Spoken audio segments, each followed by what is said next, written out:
Уборка мира. У каждого человека имеется отдельный слой мира. Можно сказать, что отражающая поверхность дуального зеркала многослойна. Всякое живое существо, родившись, получает в распоряжение свою зеркальную пластину. Из мыслей и намерений индивида складывается образ, который в отражении создает отдельную реальность. Множество всех реальностей накладывается друг на друга, образуя то, что мы наблюдаем в материальной действительности. Если говорить о человеке, слой его мира – это пространство существования, то есть все, что его окружает.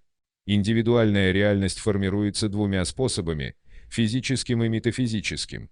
Другими словами, свой мир человек создает своими действиями и мыслями. Трудно оценить, какой из этих аспектов оказывает большее влияние на реальность. Скорее всего, мыслеобразы здесь играют главенствующую роль, поскольку создают значительную долю материальных проблем, с которыми человеку приходится бороться большую часть времени. Как вы понимаете, трансерфинг имеет дело с исключительно метафизическим аспектом. Каждый человек живет в своей определенной среде, его окружает множество людей и материальных объектов. Как из этого пестрого окружения выделить отдельную сферу существования? Очень просто. Если отбросить все материальное, то останется одна основная суть, интересующая нас прежде всего, как идут дела, хорошо или плохо. Окружение может быть богатым и бедным, дружелюбным и агрессивным, комфортным и не очень, но важно не это.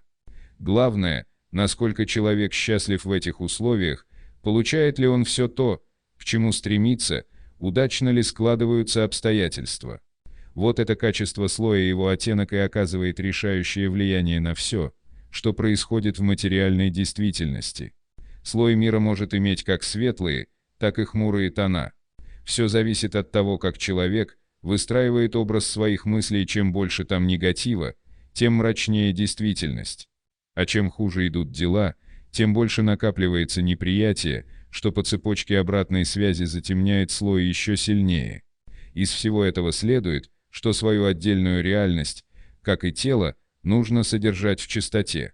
Все негативные мысли необходимо решительно и жестко отбрасывать прочь, чтобы они не портили ваш мир. Прочь. Точно так же следует выносить из дома мусор и убирать грязь. Нужно избавиться от всякого хлама. Иначе, как ни старайся, дела будут все время идти плохо. Однако имеется такого рода хлам, который не удастся так просто выбросить из своего мира. Это прежде всего чувство вины, потом комплекс неполноценности, сомнения, беспокойство, страхи, недовольство, неприязнь и худшие ожидания. Они, словно болячки, от которых рад бы избавиться, да не можешь. Значит, будем лечить. Средства имеются. Представьте себе такую картину: человек со своим миром отправляются на волшебном автобусе туда, где мечта превращается в реальность. Вот, мой хороший, мы едем за твоей игрушкой. Да, мир — это здорово. Радостное путешествие обещает многое. Все идет прекрасно, чего еще не хватает. Но беспокойный разум так не привык, он вечно озирается по сторонам в поисках неприятностей. Ведь не может же быть все ладно. Эй, останови-ка. Вон там, как мне кажется, праведники, которые меня осуждают. Надо бы подвести их, чтоб загладить вину. Да нет же, мой хороший, выбрось из головы эту чепуху. Надо, иначе не будет мне покоя. Автобус останавливается, и в него залезают липкие субъекты, которые начинают предъявлять какие-то претензии и что-то требовать. Мы судьи твои. Делать нечего, едем дальше. В целом не так все плохо, но человеку снова не имется. Смотри, говорит он миру, какие там замечательные люди, давай возьмем их, будет с кого пример брать. Помилуй, голубчик, к чему нам лишние попутчики?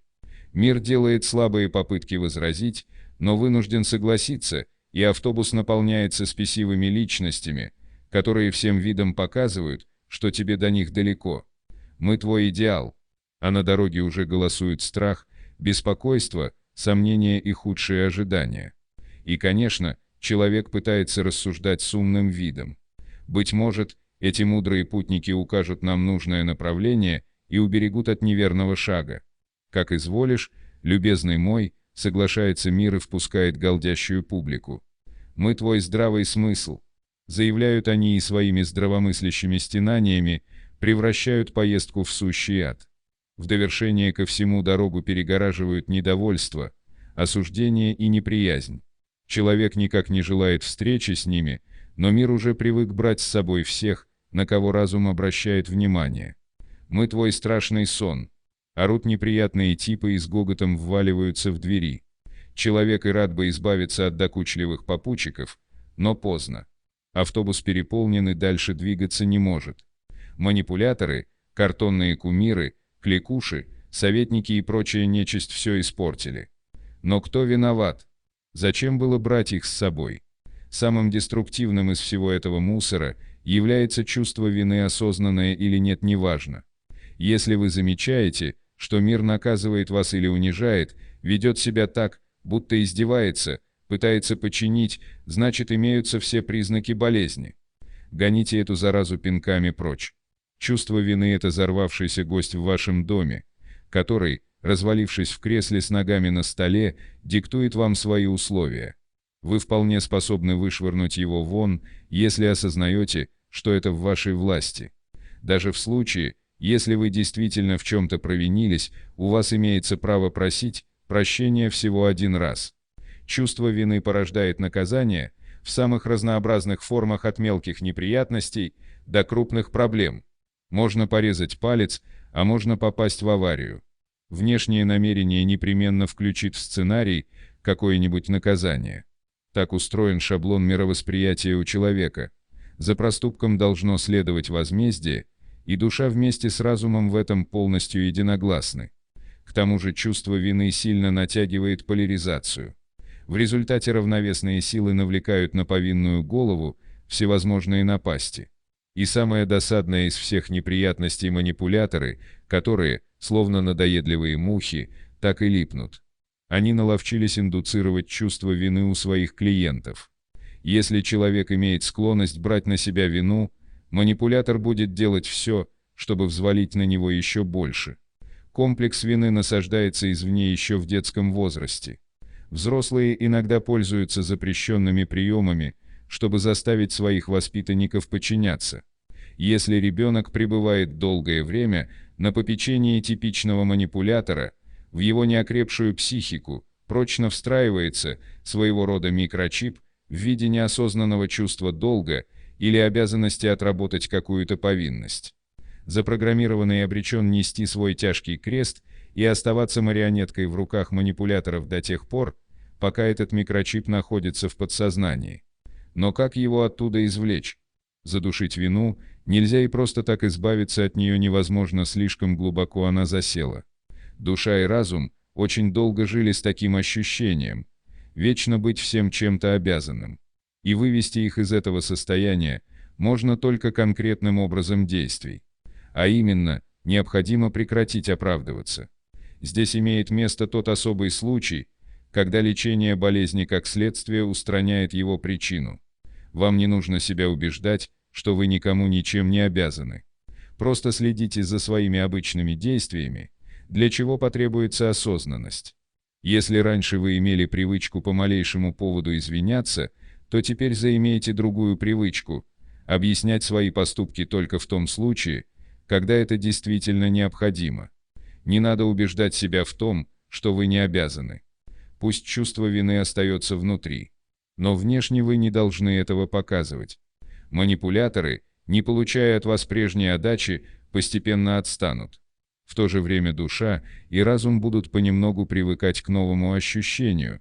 Вы не оправдываетесь, значит, вроде так и надо, а следовательно, вины вашей просто не существует. В результате поводов для искупления будет появляться все меньше и меньше. Вот так, по цепочке обратной связи, внешняя форма мало-помалу приведет в порядок, внутреннее содержание чувства вины исчезнет, а вслед за ним и соответствующие проблемы. Еще одна болезнь, которой страдает в той или иной степени практически каждый, это комплекс неполноценности. С таким грузом человек ощущает себя недостойным или неспособным, что и отражается в действительности. В первой книге трансерфинга подробно говорилось о внутренней важности, какие возникают проблемы, когда человек, ощущая себя в чем-то ущербным, стремится всячески повысить свою значимость. Парадокс заключается в том, что здесь действует закон, подобный принципу неопределенности в квантовой физике. Значимость становится тем меньше, чем сильнее ее стараются подчеркнуть. И наоборот, человек, который не заботится о своей значимости, имеет ее безусловно. Стремление укрепить свое положение, подчеркнуть свои достоинства — иллюзия, погоня за отражением по зеркальному кругу. Но как убедить себя в том, что чего-то стоишь, и пет нужды это доказывать? Здесь имеется еще одна цепочка обратной связи, по которой следствие устраняет причину. Требуется сознательно переориентировать намерение. Вместо того, чтобы стараться себя показать, нужно вообще прекратить всякие попытки повышения своей значимости. Если человек этого не делает, а вы знаете, что это делают практически все, каждый по-своему, окружающие интуитивно чувствуют, что его значимость не нуждается в подтверждении. А коли так, к человеку начинают относиться с большей симпатией и почтением. В результате душа и разум постепенно проникаются убеждением, что я действительно чего-то стою. Зеркальный круг в какой-то момент замирает, потом разворачивается и начинает двигаться навстречу. В результате самооценка повышается, и комплекса неполноценности как не бывало. Сомнения, беспокойство и страх тоже основательно портят картину мира. Не забывайте, что после того, как такие мысли отразятся в зеркале, в слои мира проникнет то, чего действительно придется опасаться. Но наибольший вред опасения наносят поставленные цели, потому что, как вы знаете из предыдущей главы, они превращают желание в вожделение. Чем сильнее горит желание, как страх перед поражением, тем больше внешняя важность и тем меньше вероятность успеха. От ожидания в форме вожделения нужно отказаться, иначе ничего не выйдет. Для достижения цели необходимо намерение, оно лишено сомнений и появляется, когда от простого хотения переходят к действиям. Чтобы погасить этот зуд нетерпения, необходимо найти страховку, запасной путь на случай неудачи, а также с самого начала смириться с поражением. Но возникает вопрос, как можно заранее принять поражение, если мучает нестерпимая жажда получить свое? А вот увидите, когда у вас не будет ничего получаться, отчаяние, а может, и злость заставит вас махнуть рукой на ожидаемый результат. От внутренней важности, то есть болезненного чувства собственной значимости, тоже можно избавиться с отчаяния. Если у вас что-то не выходит, и тем самым сильно бьет по вашим амбициям, чувство безнадежности заставит вас плюнуть на все и бросить собственную значимость как опостылевший груз. Сразу почувствуете себя легко и свободно. И дело тут же наладится. Сомнения в успешном завершении задуманного обычно возникают тогда, когда разум обдумывает пути и средства достижения цели. В книге «Трансерфинг реальности» много говорилось о том, почему об этом думать вообще не следует. Вы не можете точно знать, каким образом все уладится. Ваша задача сосредоточить внимание на цели, как будто она уже достигнута, тогда внешнее намерение в свое время откроет нужные двери. Теперь, когда вы знаете правила обращения с дуальным зеркалом, вас уже ничто не должно беспокоить. Самое действенное средство от сомнений и страхов – это зеркальные принципы. Во-первых, направьте намерение на поддержание амальгамы «Мой мир заботится обо мне». Во-вторых, неукоснительно следуйте 3 последним зеркальным принципам. Например, вы собираетесь поступить в институт и хотите благополучно пройти конкурсный отбор. Перед испытанием скажите себе, а может, провал – это ваша удача. А потом весело и беззаботно идите на экзамен. Это называется смириться с поражением и двигаться по течению вариантов. Выполнять то, что от вас требуется, и в то же время думать о конечном результате с равнодушием. Или скорее думать о любом исходе, как успешном. Не надо делать вид, что вы не хотите добиться цели, обмануть себя не удастся. Нужно не думать о том, каким образом цель будет достигнута, и не зацикливаться на своем сценарии. Ваше дело выполнять работу по визуализации слайда и переставлять ноги в направлении к цели. Контроль разума следует направить не на сценарий, а на соблюдение зеркальных принципов. Чего волноваться, если вас в любом случае ждет успех? Ведь это вам решать, как определить свое отношение в сторону позитива или негатива. Все привыкли относиться к своим неудачам однозначно отрицательно, поэтому вынуждены подчиняться правилам игры, в которой успеха добиться трудно по определению. А вы сделаете неадекватный шаг, с удачу окрестите своим успехом. Вот тогда вам удастся выйти из общего строя, и победа будет обеспечена. Здесь, как и в случае с чувством вины и значимости, действует цепочка обратной связи. Переключив внимание с зеркала на образ и прекратив погоню за отражением, вы останавливаете зеркальный круг. Вам нет надобности верить в успех и убеждать себя. Все, что требуется, это перенаправить намерение на соблюдение принципов. После того, как они начнут действовать, вы заметите, что в реальности происходят значительные перемены. Ваш разум убедится, что зеркало и вправду работает. До него наконец дойдет, что успех достигается совсем не так, как он себе представлял. В результате душа и разум успокоятся, страх и сомнения исчезнут, а зеркальный круг двинется навстречу. Оставшийся хлам, который необходимо выбросить из своего мира, это осуждение, недовольство, неприязнь и худшие ожидания. Касательно первого, нужно себе уяснить, что критика кого бы то ни было, даже если она справедлива, крайне невыгодна. Очень неблагодарное это дело. Равновесные силы с целью восстановления баланса плохого и хорошего сделают все, для того, чтобы на скамью подсудимых сел сам обвинитель. Причина и повод всегда найдутся. Так что на всякое осуждение со своей стороны лучше наложить табу. Относительно остальных негативных отношений можно сказать лишь одно. Играя пьесу под названием «Меня не устраивает мой мир», «Мне не нравится моя жизнь», вы формируете и поддерживаете именно такую реальность. Вспоминайте снова и снова, что стоите перед зеркалом. Амальгама и 3 последних зеркальных принципа помогут преобразовать слой вашего мира в уютный уголок. Больше тут добавить нечего. И последнее. Допустим, сейчас вам очень плохо настолько, что просто сил нет заставить себя следовать каким-либо принципам. С чего начать, как выправить реальность?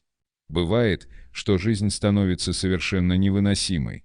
Словно алкоголик трезвеет и обнаруживает вокруг себя мрачную и неуютную действительность. В самом деле, возьмем в качестве иллюстрации характерный пример, когда после веселой вечеринки наступает хмурое утро, и надо тащить себя на работу. После праздников на предприятиях сплошные проблемы. То, что люди не успевают включиться в рабочий ритм, это понятно, но ведь нечто подобное происходит и с техникой. Согласно статистике, по понедельникам ломается больше всего автомобилей, компьютеров и другой аппаратуры. Что же происходит с реальностью? Реальность эта создается самими людьми, когда их слои накладываются друг на друга. В течение периода похмельного синдрома человеку приходится возвращать маятнику проценты посуде. При дефиците свободной энергии мысленный образ содержит большую долю негатива. Оттого возникает нервозная обстановка, работа никак не клеится. Зеркало реагирует соответственно, и реальность искривляется.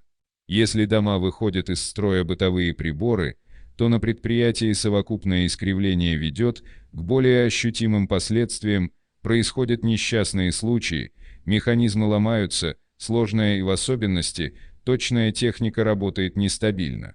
Дело в том, что если человек находится в депрессии или в измененном состоянии сознания, слой его мира затягивается в мутные области пространства вариантов. Реальность словно заволакивает пеленой. Вся окружающая обстановка остается на месте, условия прежние, даже погода может быть прекрасной, и все же в воздухе висит что-то гнетущее.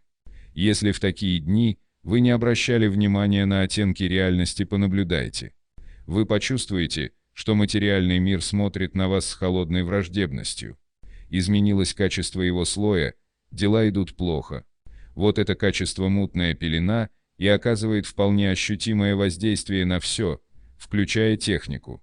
Черная полоса начинается либо с физического недомогания, обусловленного дефицитом свободной энергии, либо с отрицательных эмоций, когда ожидания не оправдываются. Для того, чтобы в будущем не допустить мутную область в свою реальность, необходимо прежде всего повышать энергетику. Когда она достигнет должного уровня, раздражительность прекратится. Ну и, конечно, делать все, о чем говорилось выше, содержать слой мира в чистоте. Но сейчас, если у вас депрессия, нужно сперва выправить реальность, вывести слой своего мира из мутного облака на чистую область пространства вариантов. Как это сделать? Имеется один рецепт, простой, как все гениальное. Когда ребенок плачет, как его успокоить? Уговоры не подействуют. Надо повозиться с ним, проявить заботу, участие, уделить ему внимание. Так вот, когда вам плохо, это ребенок плачет внутри вас. Позаботьтесь о нем. Несмотря на то, что многие из нас выглядят серьезными, солидными, крутыми и так далее, все мы, в сущности, остаемся детьми. Покатайте себя на карусели, что означает, займитесь тем, что вам больше всего нравится. Возьмите для исправления реальности специальный тайм-аут, в течение которого вы будете просто отдыхать, не думая о проблемах. Мы с моим миром идем гулять. Это время стоит того, ведь слой очистить необходимо, от него многое зависит. Купите любимое лакомство, кушай, кушай, мой хороший, поправляйся. Посвятите весь день себе, своим удовольствием. Поухаживайте за собой, заботливо уложите себя в кроватку, спи, мой хороший, твой мир обо всем позаботится. Вот так. На следующий день, если не поленитесь соблюдать зеркальные принципы, вы почувствуете, как окружающая действительность начинает приобретать все более теплые, уютные оттенки, слой выходит из мутной области. Если вы будете наблюдательны, вас поразит, насколько все это реально. Материальный мир, ранее казавшийся таким стационарным, начинает буквально на глазах пластично трансформироваться. Гнетущая атмосфера спадает, остановившиеся часы опять тикают, люди начинают относиться с большей симпатией. Это гигантское дуальное зеркало действует просто ошеломляюще. Реальность движется в пространстве вариантов незаметно, как минутная стрелка, но она движется. Так выполняется косметический ремонт реальности.